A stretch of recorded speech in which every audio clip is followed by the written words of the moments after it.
السلام عليكم ورحمة الله، ومرحبا بكم فيديو جديد ووصفة جديدة من وصفات أم هيثم. اليوم إن شاء الله الرحمن الرحيم وكيف ما طلبتوا نشارك معكم سندويتشات اللي يكونوا جدادين بحشوات اللي مختلفين وأشكال مختلفين. غادي نشاركوا معكم اليوم بوصفة ديال العجين اللي كتجي إسفنجية بشكل اللي هو جديد ومختلف، كيجيو خفافين ورطبين هشاشين بطبيعة الحال. غادي نشاركوا معكم بواحد الحشوة من ألذ الحشوات اللي ممكن أنكم تحضروهم وسهلة مهلة دغيا كتوجد. مكونات اللي هي قليلة ولكن معلكين كيجيو بواحد الصوص اللي هي بنينه وكتزيدها مذاق اللي هو خطير. فان شاء الله اقتراح اليوم الى الاعجاب ديالكم. ما تنسونيش من لايكاتكم للتشجيع، وندوزوا المقادير وطريقه التحضير. ونبداو على بركه الله بكاس ونصف ديال الحليب او ما يعادل 250 ملل ديال الحليب اللي هو دافئ. ففي نصف كاس غادي ندير هنا ملعقه ديال الخميره ما يعادل 10 غرامات مع ملعقتان ديال السكر ما يعادل 30 غرام. الكاس غادي نضيف عليه ملعقه كبيره ديال الخل وغادي نخلطها وغادي نخليهم تقريبا 2 ديال الدقائق حتى كتفاعل لينا الخميره هكا واحد شويه، وكذلك الخل كيتفاعل لينا مع الحليب. صافي الخميره ديالي دابت وتفاعلات، وكذلك هنايا شوفوا معايا الخل تفاعل مع الحليب. هاد الاضافه اللي درنا ديال الخل للحليب كتعطي واحد القوام اللي هو خفيف وهشيش للعجين بطبيعه الحال. فباقي المكونات اللي هي عباره عن بيضه، ملعقه صغيره ديال الملح، 40 غرام ديال الزيت ما يعادل 4 ديال الملاعق كبار، ملعقه كبيره مملوءه ديال الزبده بدرجه حراره الغرفه ما يعادل 50 غرام، وكنخلطهم مزيان بالخلاط اليدوي. من بعد غادي نضيف عليهم الحليب اللي خلطناه مع السكر والخميره، وكذلك الحليب اللي خلطناه مع الخل. صافي غادي نخلط المكونات السائله حتى كينسجموا مزيان مع بعضياتهم. ومن بعد غادي ناخذ هنا نص كيلو او 500 غرام ديال الدقيق نوعيه جيده. بالنسبه لي انا مؤخرا وليت كنستخدم اتقان. صافي بالنسبه للدقيق فهاد العجين هذا كنضيفوه شويه شويه بالتدريج، وحنا كنخلطوه مزيان بالخلاط اليدوي باش كينسجموا لينا العناصر مزيان وكتجي لنا عجينه اللي هي خفيفه ومنسجمه. فكنضيف الدفعه الاولى هكايا غير بالملعقه كنخلطها مزيان، كنضيف الدفعه الثانيه كذلك وكنحاول نخلطها مزيان مزيان حتى كتبان ليا هكا انسجمات. صافي من بعد غادي نضيف الكميه المتبقيه، وان شاء الله مقادير اللي هي مضبوطه غنخلي لكم ان شاء الله كذلك مكتوبه حتى في صندوق الوصف. غادي نضيف الكميه المتبقيه كامله ديال الدقيق، غادي نعجنها باليدين ديالي او غادي نخلطها باليدين ديالي حتى غادي تنسجم. من بعد غادي ننزلها لسطح العمل اللي غادي نرش عليه واحد الرشه خفيفه ديال الدقيق، وندلكها تقريبا 2 ديال الدقائق حتى غادي تنسجم ليا العجينه ويولي السطح ديالها املس. العجينه من بعد ما كنلمها كيف كتشوفوا معايا القوام ديالها كيفاش داير، لكن من بعد ما غادي ندلكها تقريبا كيف ما قلت لكم 2 ديال الدقائق او اقل على حسب العجين حتى ينسجم لكم مزيان، وكيف ما قلت لكم يولي السطح ديالو املس بهذا الشكل هذا.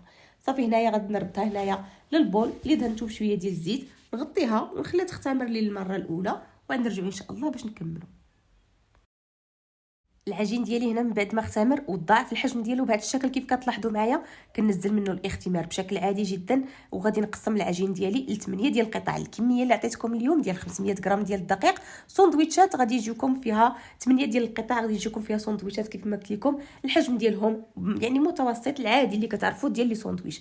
فالحجم ديال القطع هنا كيتراوح ما بين 60 و 65 غرام. من بعد ما يعني قديتهم هكا في الميزان كنحاول نعطيهم هكا واحد الشكل اللي هو طولي كيف كتلاحظوا معايا نقدهم. وضروري هذا العجين هذا يتغطى بالبلاستيك باش ما كيديرش قشره وينشف من الوجه ديالو. من بعد ما كترتاح ليا العجينه تقريبا واحد 2 ديال الدقائق او 5 ديال الدقائق، صافي كناخذ العجينه ديالي وبالطول كنحاول نقسمها 3 ديال الاشرطه، حاول ما امكن يكونوا هكا متساويين باش تجيكم حتى الضفيره يجيكم القناص ديالها كاملين او الطرف ديالها كاملين بحال بحال. فهنايا كيف كتلاحظوا معايا كنحاول نلبهم غير شويه ما ترقوهمش بزاف. صافي كنحاول نلاقي الاطراف من الفوق وما نثبتش مزيان غير واحد شويه. علاش؟ لان هنا غير كنثبتهم باش كنضفر ومن بعد كنعاودهم باش كيجوني كاملين شكل واحد بحال من الفوق بحال من التحت. من بعد الاطراف كنلصقهم مزيان وكنقلبهم للجهه السفلى وكنثبتهم باش ما يتحلوش ليا في الاختمار وفي الطياب بطبيعه الحال. فغادي نعاود معكم وحده كيف شفتوا معايا كنحاول نقسم على 3، نحاول ما امكن يكون في الطول، نثبت غير شويه من الفوق، ندير ضفيره اللي تكون مرخوفه بهذا الشكل هذا باش نخلي العجينه ديالي تنتفخ على خاطرها وما ترتقش العجينه. صافي كنقادها كنقرص الاطراف باش ما يتحلوش وكنقلبهم للجهه السفلى بهذا الشكل هذا وكنثبتهم باش كيف ما قلت لكم ما يتحلوش لينا ما يتحلوش معنا عفوا. صافي غادي نستمر بنفس الطريقه، غادي نشكل الكميه كامله ضفيرات ونديرهم في اللاطه ونغطيهم ونخليهم حتى غادي يختمروا ويضاعف الحجم ديالهم، وعاد نرجعوا ان شاء الله باش نطيبوهم.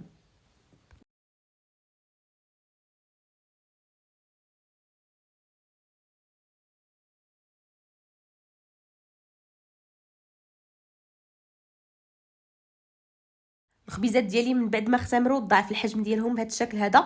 كناخذ هنا بيضه اللي درت معها شويه ديال الحليب اولا غير اصفر البيض مع شويه ديال الحليب، وكدهنوا بهم السطح ديالهم بهذا الشكل هذا. من بعد انا هنا غادي نرشهم بشويه ديال الزنجلان الابيض، اولا تخليوهم غير بهذا الشكل هذا مدهونين بلا ما تحتاجوا انكم ترشوهم.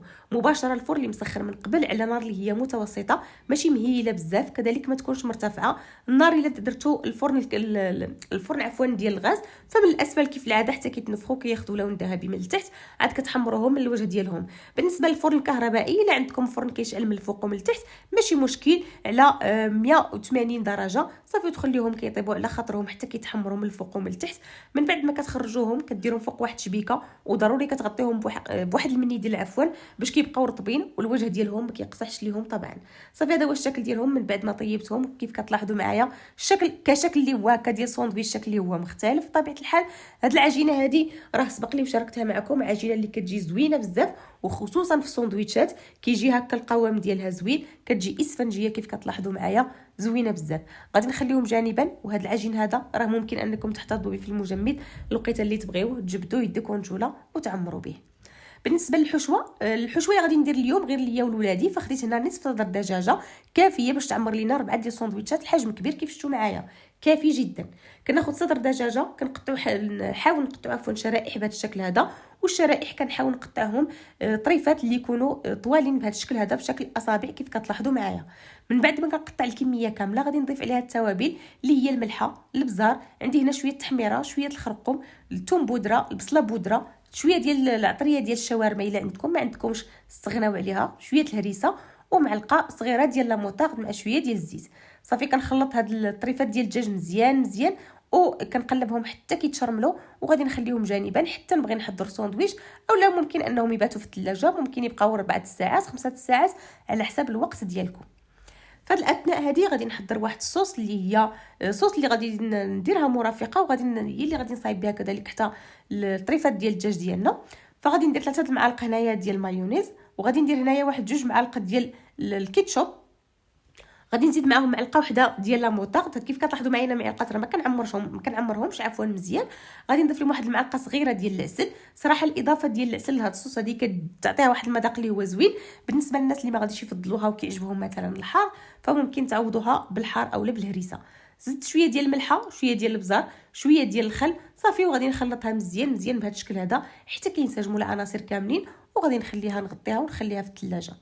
هنا غادي ناخذ المقيله ديالي، من بعد ما كنديرها كتسخن كندير فيها شويه ديال الزيت نباتيه، كنلوح مباشره دوك الطريفات ديال الدجاج. ضروري المقله تكون سخونه في الاول، كذلك النار تكون مرتفعه باش دوك الطريفات ديالنا كيقبطوا راسهم. من بعد كندير نار اللي هي مهيله وكنبقى كنحركهم هكا حتى كيتقلاو لينا مزيان، كيدخلهم الطياب هما كيطلقوا شويه ديال السوائل ديالهم. من بعد صافي كنبقاو غير كنحركوا فيهم حتى كيعاودوا يتشربوا لنا ديك السوائل وصافي حتى كيطيبوا. ما كيطيبوا كيف كتلاحظوا معايا ما كياخذوش وقت اللي هو كثير لانهم مقطعين شرائح ليا رقيقه وطويله. غادي نطفي عليهم النار ومباشره المقيله ديالي باقا سخونه غادي نضيف لهم قياس ملعقه كبيره حتى 2 معالق اللي بغيتو نتوما ديال الصلصه اللي حضرناها، وكنخلطها معاهم وهي سخونه كيف ما قلت لكم. النار مطفيه ولكن المقيله والدجاج باقي عندي سخون. وشوفوا التعليكه كيفاش كيوليو فيهم واحد التعليكه وواحد المذاق ما نعاودش لكم، هو اللي كيعطيه البنه وكيدير الفرق في هذا الساندويتش هذا. فالساندويتش ديالي ها هو كيف ما شفتوه، فانا خليته حتى برد وعاود قسمت معكم كيجي خطير. الدجاج ديالي معلك واجد وبارد اولا دافي على حسب نتوما كيفاش حضرتوا الصوص ديالكم والاضافات اللي غادي ندير.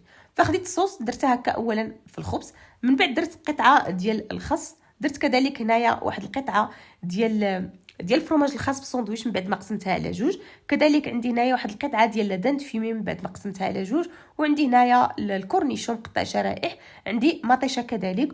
وغادي ناخذ الدجاج ديالي هنا كيف كتلاحظوا وغادي نحطوه هكا من الفوق معلك مع راسو قابط في راسو. راه ممكن تزيدوا معاه حتى شويه ديال الفرماج ديال الساندويتش. حتى جيت دابا ندير معكم المونتاج عاد طاحت لي في بالي هكا هو باقي سخون ندير واحد 2 قطع ديال الفرماج ديال الساندويتش في المقيله ديالكم.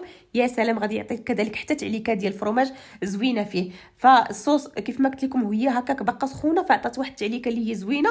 وكيف ما قلت لكم انا راه عاد فكرتها دابا عاد طاحت لي في بالي ديروا حتى هكا الشيدر، خصوصا الشيدر، شي حاجه اللي تكون زوينه، تجي جوج طريفات هكا في المقيله ديالكم وهي باقا سخونه، غادي يعطيكم تعليكه وحتى المذاق بطبيعه الحال.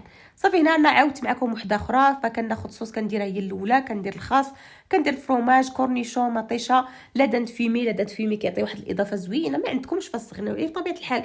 ممكن تعوضوا كذلك الكورنيشون بالزيتون، كذلك ممكن تزيدوا حتى البصله الا بغيتوا. يعني انا غير كنقترح عليكم وانتم راه الاضافات داكشي اللي كيعجبكم كديروه، اللي ما كيعجبكمش كتحيدوه. هذا هو الشكل النهائي ديال الساندويتش ديالنا من بعد ما كملتهم. وكيف ما قلت لكم انا داك النصف صدر دجاجه راه عمر ليا 4 ديال الساندويتشات. نصف صدر دجاجه كان عندي شويه كبير، فعمر ليا 4 ديال الساندويتشات. والساندويتشات راه ما صغارش، نتوما كيف كتشوفوا في الحطه هكا في يدي، راه ساندويتشات اللي هما راه تبارك الله شباريين. انا راه كليت غير واحد وشبعني صافي. وجيان خدات واحد، وهيثم بطبيعه الحال كياخذ جوج. شوفوا ما شاء الله العجينه راه كتجي خفيفه بزاف، ولا يعني الدجاج هكا كيجي معلك وكيجي هكا طري، ما كيجيش ناشف، كيجي من اروع ما يكون. تحضروا هكا في هاد الوقيته السخونه، راه كيبغي هادشي ديال الساندويتشات. نتمنى تجربوه هنا الاعجاب ديالكم. فكيف ديما ما تنساونيش من لايكاتكم للتشجيع. شكرا على المتابعه، الى فيديو قادم ان شاء الله، مع السلامه.